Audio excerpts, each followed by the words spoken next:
This is the balance bot that comes in the CrunchLabs Hack Pack subscription.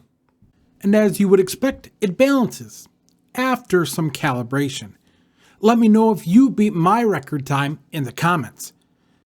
It also comes with 4 hacks, with 2 using the ultrasonic distance sensor for fun interaction, and then 2 hardware hacks.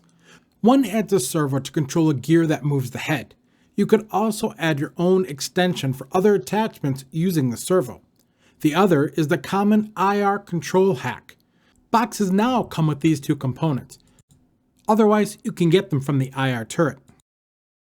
I will say this box got a little more complex. You first notice it with the unique PCB, or printed circuit board, instead of the regular breadboard that you can't overlook as you build it. Number 2, the fancy sensor being used to determine acceleration and angular movement, which is much more advanced than any other sensors previously used. And number 3, this one actually takes a bit of tweaking and calibrating to get it to work well, while all the others, well, for the most part, worked right after the build. And for some tips on calibrating the balance bot for record time, check out this video.